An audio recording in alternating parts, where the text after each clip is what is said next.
nose, got rose in my cup though. Started climbing my Porsche, got me locked in on cup though.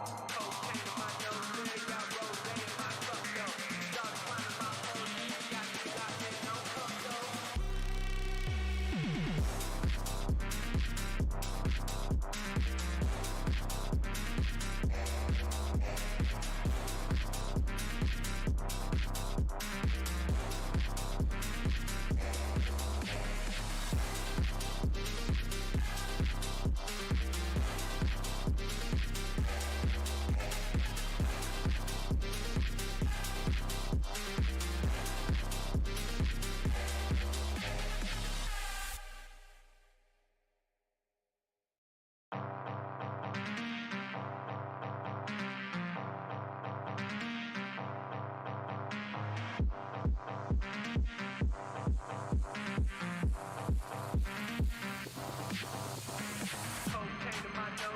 Got rose in my cup though.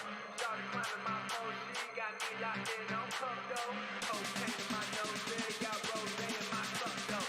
Started climbing my Porsche, got me locked in on cup though.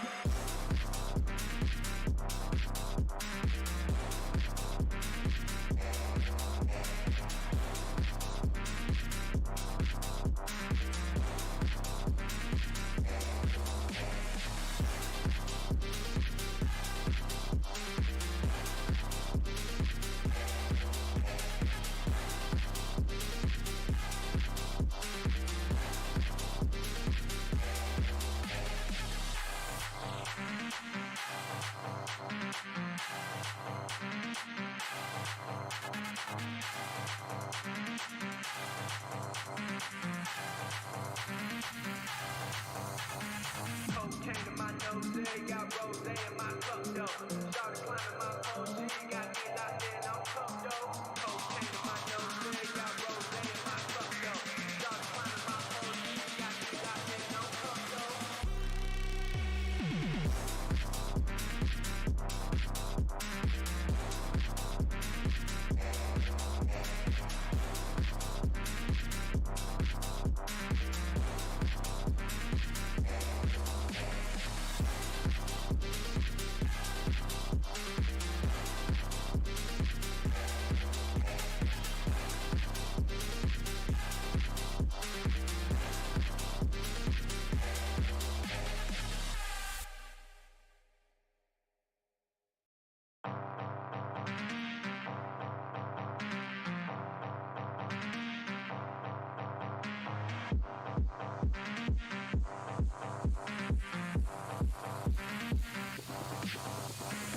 Cocaine in my nose, got rose in my cup though. Started climbing my Porsche, got me locked in on cup though.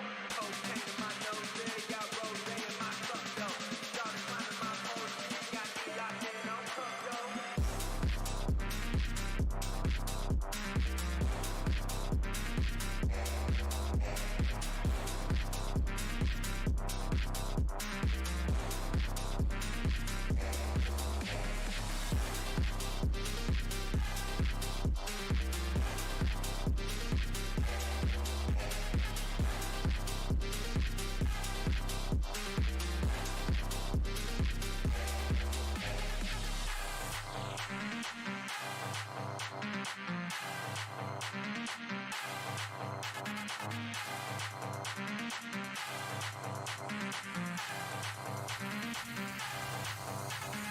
Cocaine in my nose, got rose in my cup though.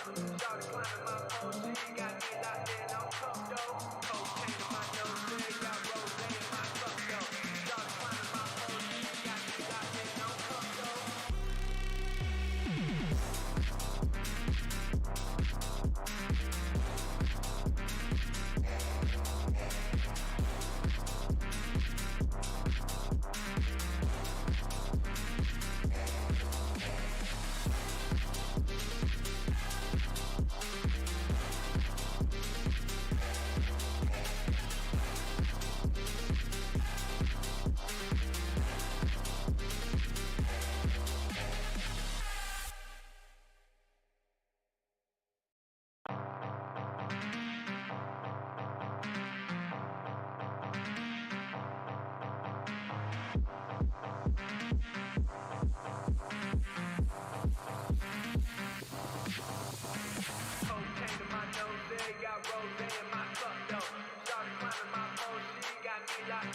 cup though. Cocaine in my nose, yeah, got rose in my cup though. Started climbing my Porsche, got me locked in on cup though.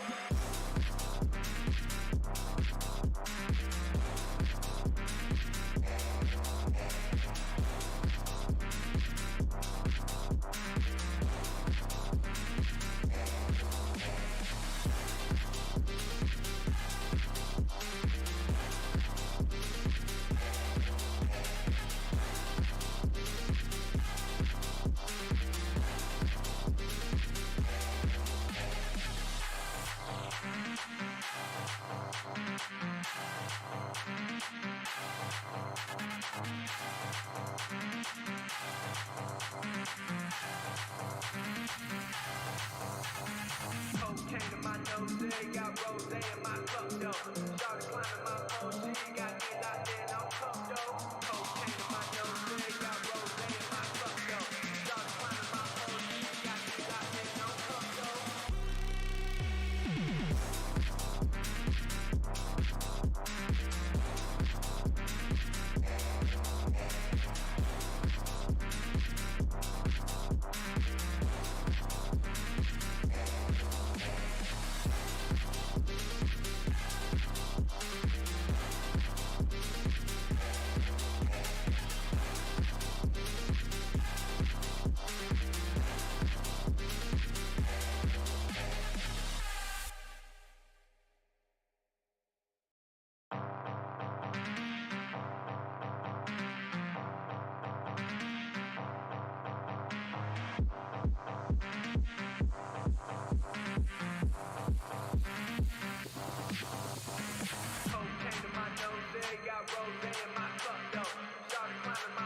got rose in my cup though.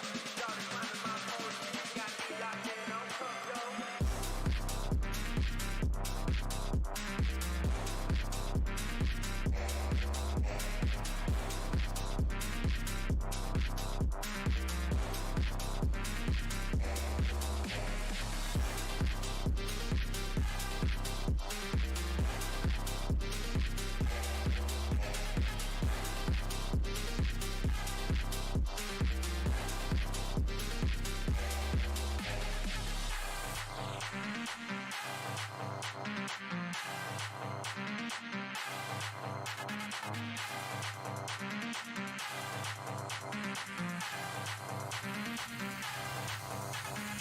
Cocaine in my nose, got rose in my cup though.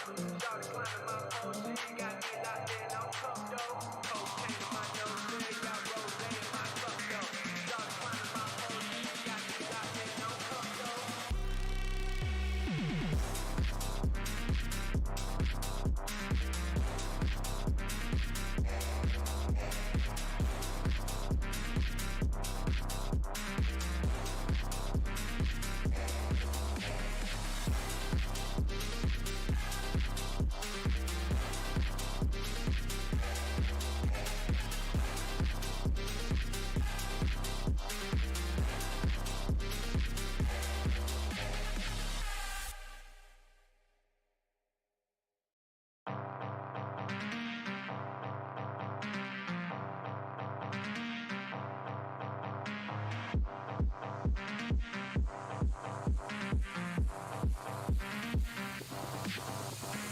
Cocaine in my nose, got rose in my cup though.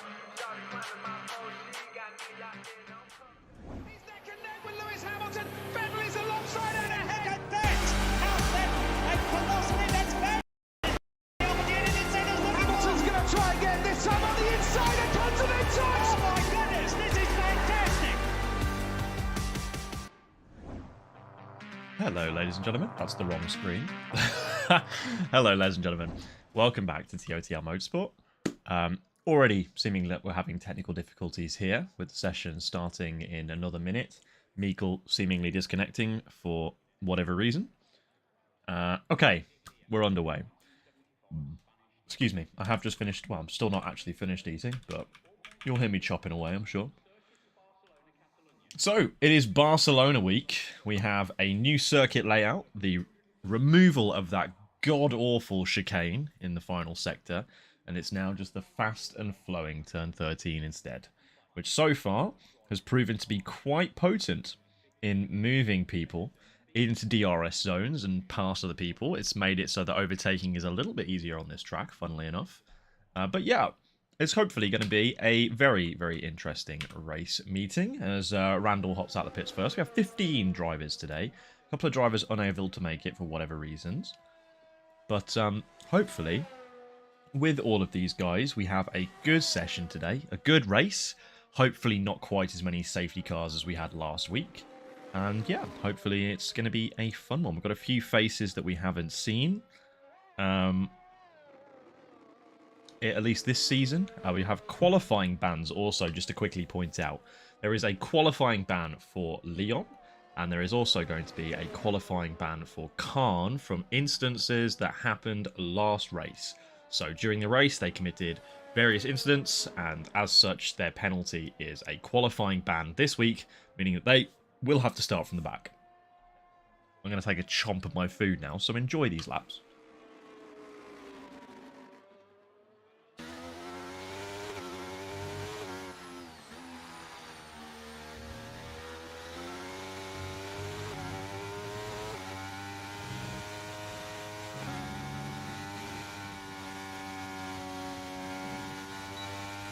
Okay then, here we go. Ryan Randall, our first man out on track and our first man to be setting a lap. At least some point over the course of this qualifying session, he will be P1, providing he doesn't invalidate this lap or crash, which he's been known to do on many different occasions. Anyway, everybody's favourite observer, looking relatively tidy through the first two corners. I will say that maybe turns 1 and 2 looked a little bit tepid, but turn 3 looked good, turn 4 looked like much the same. Didn't really make use of all the track on exit, but, you know, keeping his line nice and tidy here. Makes use of all the track on the exit of turn 5, now down to 6 and 7. Here he comes into turn 7. Got to keep it nice and tidy off the curb and turn 8. Now get as wide as you possibly can up towards turn 9. Didn't really look like he got too wide for that one there. Also, red light still flashing at the rear of the car, which means I don't think he's actually deploying his ERS right here. That's very wide on the exit of turn 10. And I think that's compromised him quite considerably coming in towards turn 11 here.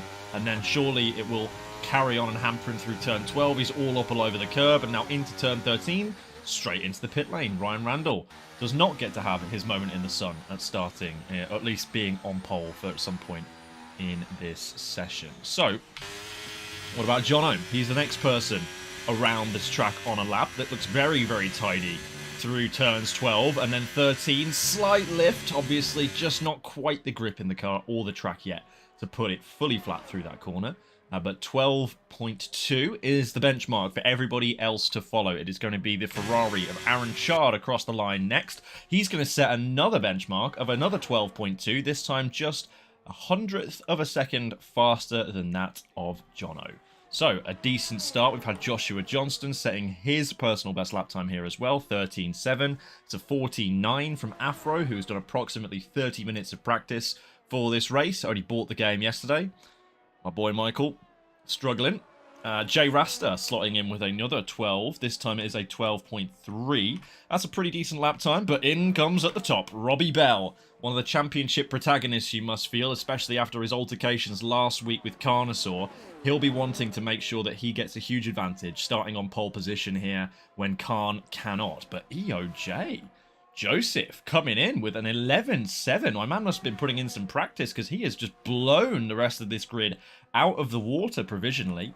We've got Meikle and Edsters still yet to complete their laps. Edsters currently purple through the first sector. Got to keep it very, very tidy on the exit of turn 4, though. Again, doesn't make use of all the track. Wants to get the car back over to the other side of the circuit so that he can set up the entry for turn 5.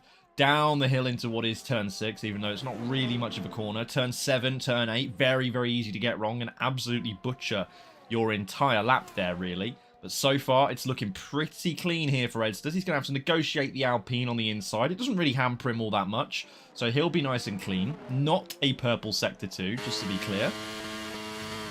It's looking promising, though. This lap is still tidy, at the very least, which is more than we can say for some of the laps that have happened here so far on the opening runs here in Barcelona. Round into turn 13.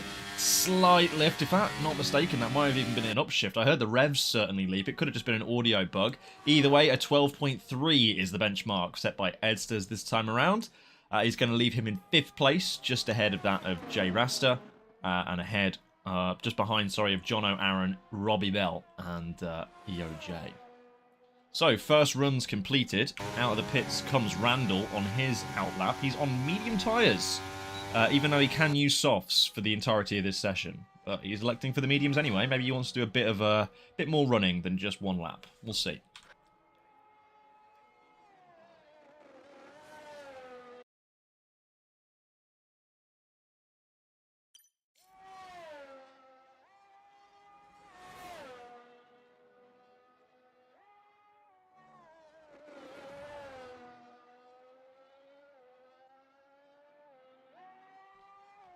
Not anything to write home about yet for Randall.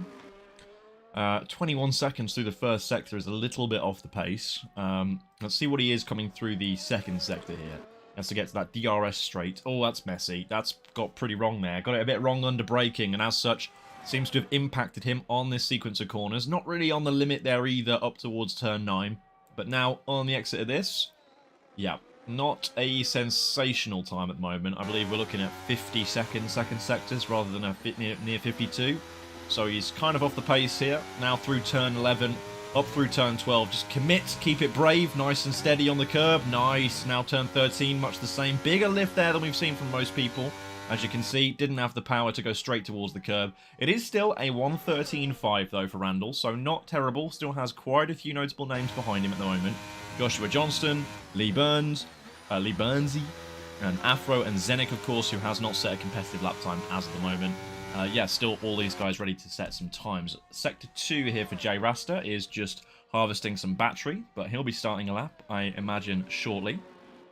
Got a couple of other drivers emerging from their slumber for outlaps here. First of which is going to be Joshua Johnston. He's rounding into that final corner now, looking to really quite improve from his 10th place currently. Has a lot of time on the cards here, still yet to find. So let's see what he can do on this second lap of this qualifying session here. It's a short qualifying session, by the way, not Q1, Q2, Q3, much as the timing tower at the top might deceive you. Everything's still nice and chill here for these guys. Just 18 minutes worth of qualifying running.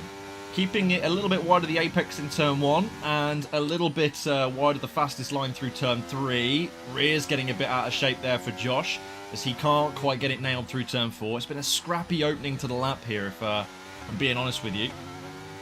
But still plenty of time to be recovered, and if he knows where that time is, then maybe we'll see a lot of that time come back his way. A little bit tentative there on the turn into turn 7. You could see the car straightened out a bit earlier than I think he wanted to.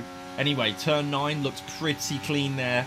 Now in towards turn 10, big braking zone, lots of exit space on the exit of the corner, but it's all about picking it back for a second apex before you run it into turn 11 here on the inside. That curb can be dangerous at times, but it looks like he's negotiated this second sector and into the third sector pretty well here for Josh. Now into turn 13, it's going to be a good run to the line. What's it going to be? Is it going to be an improvement? It definitely is. 9/10 of a second to be found there for Joshua in the second and third sectors. If only that first sector would have been just as good, he'd have been really cooking with gas there. That sector could have pushed him, well, that lap could have pushed him up in towards maybe P6, P5 if we're being lucky. So yeah, good lap there from Josh. It's going to be one to build the confidence for him, I'm sure. And anyway, this is going to be Robbie Bell starting his next flying lap. We'll take a look at how it's going to be. We'll criticise all of his apexes. We'll go for an onboard run around, just as we did with Joshua. This time, he's going to be a little bit closer to the apex than Josh was on turn 1. And now turn 3. Is he going to keep it tight, or is he going to let the car drift out wide? It's another car drifting out wide scenario. Compromised on setup, maybe. Doesn't quite have the grip to go and take it tight. A bit wide of the apex again there on turn 4. But unlike his competitors, he will run it a bit wider towards the exit curb and then try and pull it across the back across the track, a little bit more aggressively into turn 5. Now down the hill, turn 6, nice and easy, hard braking in towards turn 7. Gets it nicely tucked in and commits to the steering. Another thing we didn't see Josh do on his lap. Turn 9, very, very consistent, very flat. Well, I think maybe a slight lift as he went through the corner, but it's still competitive. He's 0.06 of a second up on his previous best time, and now looking to really get the power down in towards turn 11. Got to get that apex just a little bit tighter. He kisses it a little bit more, but still could have been a tad bit tighter on that one for a little bit more lap time. Turn 12 looks good. Exit into turn 13 looks even better. Committed on the throttle the whole way down. And the run to the line gives him a 0.2 of a second improvement, slotting him into P3 behind Aaron Chard and EOJ, who still laid down that benchmark. 0.003 of a second currently separate EOJ and Aaron Chard, though. And speaking of the former, let's see how he does on his second attempt at a flying lap here in Barcelona. Robbie Bell does well to get out of his way. Will EOJ open the corner out as we've seen other drivers do? Yeah, a little bit. Not quite as much as we've seen from the other guys just so far, but still tight line in towards turn 4. Actually very wide on the exit. Lots of speed being carried there by Joseph. Now trying to tidy it up in towards turn 5. It looked a little bit crazy on the exit of turn 4, if I'm going to be totally honest with you. But even still, turn 7 a little bit wide of the apex there. Turn 8 looks a little bit better. Now up the hill, turn 9. Oh, caught the inside curb there. Big snap of oversteer on the exit of the corner. It still looks like it might be an okay lap. He's a 1/10.5 of a second off his previous best time. But that was a huge, huge moment up the entrance to turn 9. On the apex, no less, as well. Had to really collect the car on the exit. And again, in turn 11 there, you saw the rear step in all kinds of directions. This lap has completely gone away from Joseph. It was very, very scrappy. Taking a little bit too much of the entry curbs. Of course, obviously marbled up his tyres in all of that excitement too. So not a great position to be in here for EOJ, but it still holds the line. Holds P1 at the moment, as everybody seemingly has completed their second runs. We'll take a look at Meikle, currently 5 seconds off his best. I think he'll be starting in the lap or coming into the pits any second though, so I'm going to have another chomp of my food.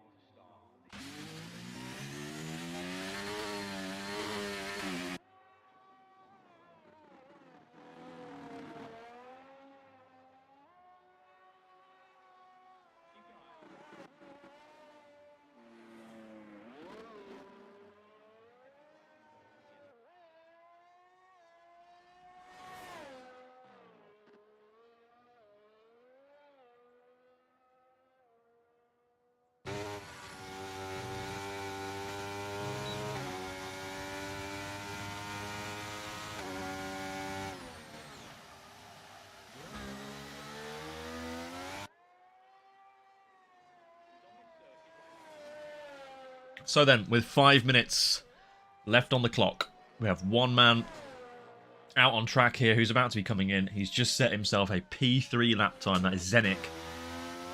Doing really, really well. Was a really good driver at the end of the last season. And is looking like that's going to continue on here into this season. Solid performance so far. Probably less than what he wanted out in Imola. But nonetheless, still looking to try and make it work here in Barcelona. Joshua Johnson is going to be the first driver out on track here with 4 minutes to go. I don't know whether he's going to try and get another run in on this, but he is going to be very, very early. He's not going to get the full benefit of all the drivers rubbering that track in just as early as possible. So I think maybe for Josh, he may have gone a bit soon here. We'll see if it ends up working for him, of course. Maybe having the clear track, no one to impede his lap. Kind of what he's looking for. Doesn't want a full foul to any big crashes or anybody getting in his way. So we'll see what comes of it here for Joshua. He had a really solid improvement of nearly an entire second on his last run round this circuit, the Barcelona Catalunya, and now we'll see whether he can do it again here on his third and probably final lap of qualifying. He has a second to go to get up to the front row, so let's see whether he's got it in him. Does he have that dog in him? Well, through turn 3, it's looking mighty tidy. And through the first sector split, he is a little bit down on his previous best time. 0.07 of a second he needs to try and make up. Now, remember, in that previous best lap, that first sector was not quite as good as Josh had hoped for. So, in reality, to his first time through that sector, he is currently looking maybe 0.2 of a second, 2.5 of a second down on his previous best. If he can tidy up this corner, though, which was pretty messy before, maybe we'll see something good come of it here for Joshua, as he's now firing his way up through turn 9. The McLaren opens its rear wing. With that DRS active, he gains a couple of extra kilometers an hour, and those kilometers of an hour have got him 0.03 of a second back. So currently looking like he's still finding time in this second and third sector. We'll see whether he's got anything more left through turn 11. Now has to whip the car into turn 12, and then again into turn 13. Very, very wide, trying to open that corner up as much as possible. But unfortunately for Josh, he invalidates it on the exit of turn 13. So unfortunately for him, P8 is going to be the best that he can hope for, as all the other drivers now start getting back out on track. I don't think he will have time to get back round, put a new set on, and get back out for another lap here. So it is going to be 8th at best for the McLaren. We'll see whether he can make any inroads in the race. Generally, Josh has been a bit of a better racer than he has been a qualifier. A bit more consistent over a race distance than he is at qualifying over one lap.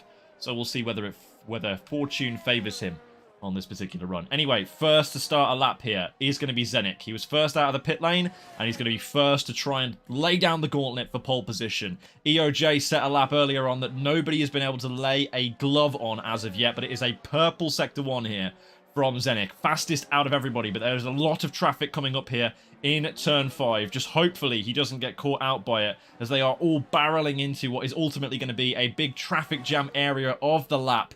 He's going into turn 7 nicely. Turn 8, a little bit squirrely on the exit there. Caught the curb, I think, a little bit.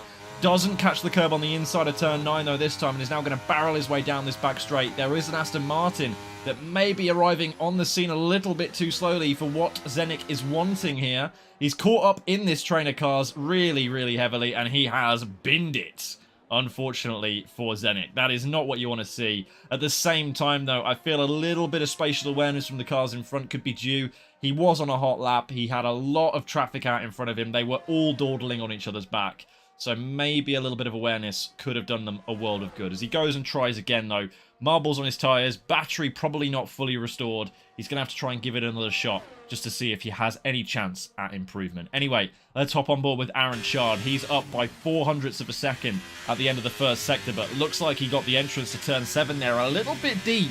Now, can he recover that throughout this second sector here? Turn 9 looked pretty good, but how committed was he? We'll see at the end of this straight. He's 0.08 up on his previous best, unfortunately. I think that entrance to turn 7 did cost him a little bit there. Now, turn 11, keeping the car nicely pinned, delicate on the throttle, slight correction on the steering wheel that you could see, but he's kept it nice and neat for the time being.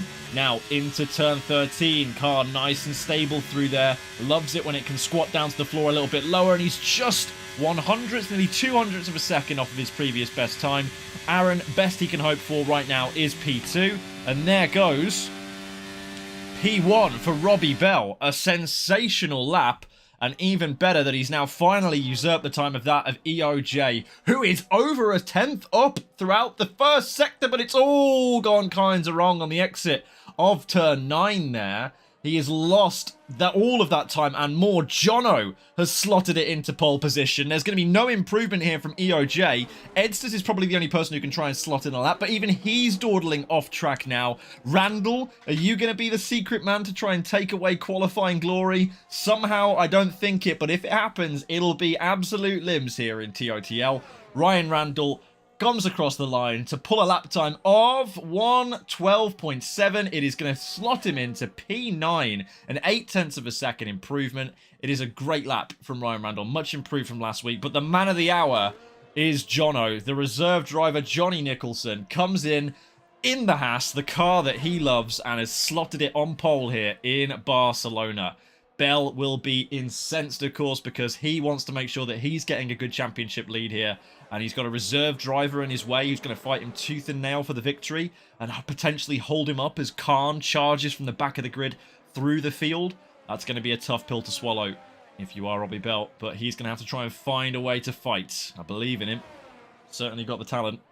Let's see if he's got the minerals. Anyway, as all these drivers, specifically Aaron Chard, gets wheeled back into his pit box, the session will end and we will have a race on our hands. It looks a bit overcast here in the qualifying. We'll see whether that converts into the race, whether we have any rain or anything like that. Anyway, what we have is a great pole position and a great front row. A battle to be sure into turn 1. It is Jono on pole by 0.09 of a second over Robbie Bell. Joseph slots in P3 with that gauntlet lap time that he threw down on the first run and wasn't able to get close to on his next two. Aaron Chard, who got it all a bit wrong on his last run, comes home in P4. Zenek in P5. Edsters P6. Rasta 7. Phaser 8th. Randall 9th. Joshua Johnston 10th. And that rounds out your top 10 before we head to a quick break. We'll be back with the second half of this show, the race.